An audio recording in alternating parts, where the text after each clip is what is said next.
Muitos dos nossos seguidores, assinantes aqui do canal, nos perguntam sobre conversas com crianças, né? Como começar uma conversa melhor, né? Eles reclamam que as crianças chegam em casa e perguntam: como foi na escola, filho? Como é que ia aí? Como é que foi o teu dia, filha? E as respostas sempre são: foi legal, foi bom, foi ruim? Não, mais ou menos. Enfim, a gente não consegue desenvolver um diálogo a partir daquilo que a gente pergunta, e os diálogos ficam limitados e a gente fica sem saber muito bem o que fazer, e a gente está nesse movimento bacana de tentar conhecer mais os nossos filhos, tentar desenvolver mais intimidade, tentar estabelecer conversas, né, que são tão importantes para a formação de uma boa intimidade, de uma relação harmoniosa na família, e que são tão importantes, a gente sabe, para a própria formação dos nossos filhos. Então, uma boa forma de fazer isso é perguntar perguntas específicas. Então, vamos falar um pouquinho especificamente do momento da refeição. A gente sabe da importância da refeição em família, sempre volto a esse tema aqui. É fundamental, a gente tem estudos mostrando a importância, inclusive, que se estende até a vida adulta, né? Que são momentos que são formadores, que consolidam a segurança, a personalidade dos nossos filhos e que geram felicidade, geram bem-estar, em todos os sentidos. Então, tentar fazer o máximo de refeições em família para gerar esse círculo de conversa é fundamental. Refeições com o telefone desligado, pode ser o café da manhã, pode ser o jantar, pode ser o almoço, pode ser um fim de semana, mas é muito importante essa convivência. Então, em vez de perguntar como foi o seu dia, perguntem perguntas mais específicas. Por exemplo, o que você fez na escola hoje? O que você aprendeu na aula de geografia hoje? Você fez desenho? O que você desenhou? Deixa eu ver o teu desenho.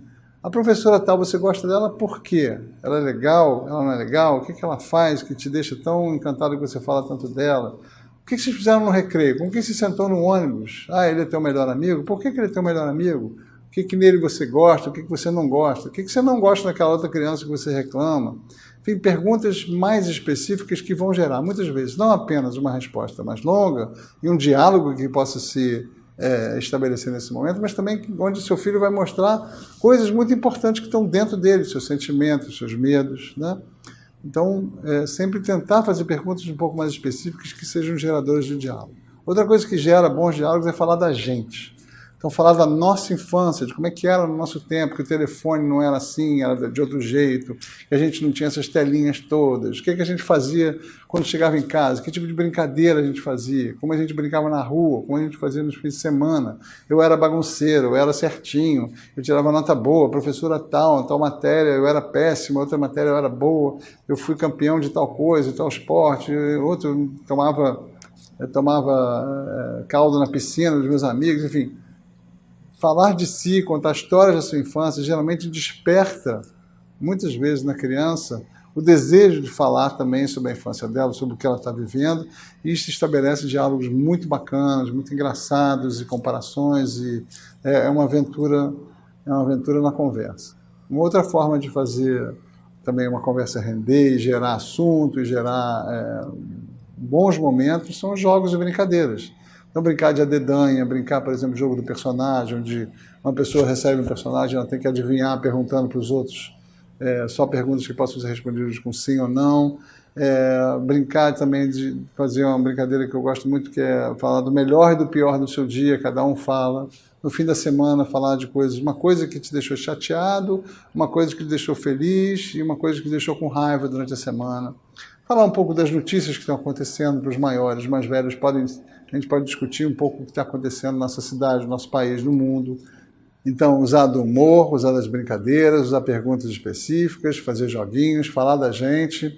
E quando a gente ouvir o nosso filho, gente, tem formas de ouvir que são muito mais indutoras de boas conversas. Então, quando ele falar de alguma coisa que ele está sentindo, muitas vezes simplesmente espelhar o que ele está sentindo vai fazer com que ele continue a falar e desenvolver aquela questão. Então, por exemplo, hoje o fulano jogou uma bolinha em mim, ou ele pegou o meu desenho que eu estava fazendo e eu não consegui mais fazer, ele rasgou meu papel.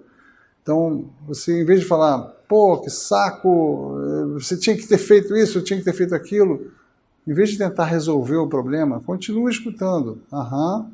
Faça simplesmente um sinal de que você está ouvindo. Ou você pode dizer para ele que você está está tendo empatia com o que ele está sentindo. Você deve ter ficado muito zangado, você deve ter ficado muito triste. E silencia, deixa ele continuar. E aí você pode perguntar, e aí o que aconteceu? Então, em vez de tentar resolver problemas, né, dizer o que ele tinha que ter feito, muitas vezes é importante a gente continuar escutando, dar um sinal de que está escutando, olhar na cara dele e fazer um gesto com a cabeça assim, e aí fazer um sinal sonoro de que você está escutando, interpretar os sentimentos que ele estava sentindo. Muitas vezes as crianças estão sentindo alguma coisa, mas elas não sabem o nome do que elas estão sentindo. Ouvir o nome desse sentimento ajuda muito.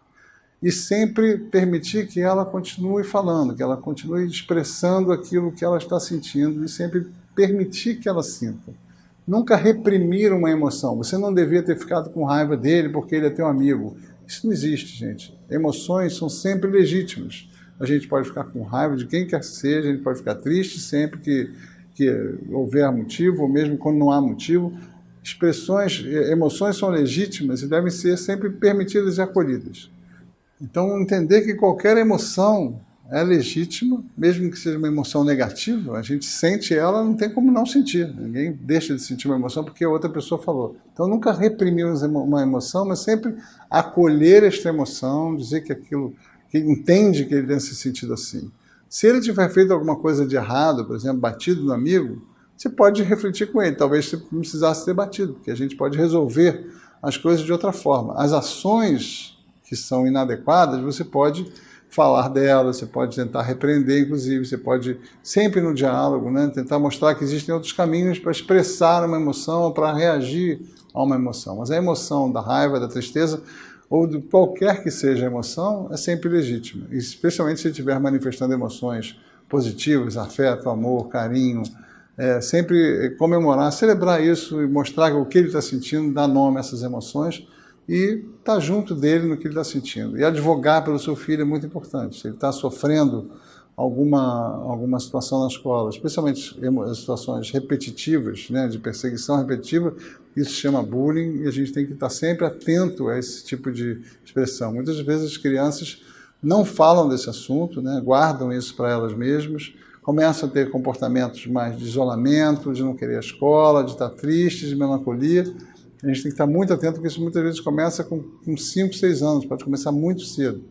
Então, conversar com ele, abrir espaço para que ele possa falar, é fundamental. Nunca reprimir as emoções, acolher o que ele está sentindo e tentar buscar entender o que está gerando essas emoções negativas e estar sempre mantendo esse diálogo aberto. Se você está gostando dos conteúdos do nosso canal, se inscreve aqui nesse botãozinho que está aqui embaixo, e você vai poder não só receber as nossas atualizações, os vídeos diretamente na sua caixa postal, mas também participar da nossa comunidade, discutir, fazer perguntas, pedir novos vídeos.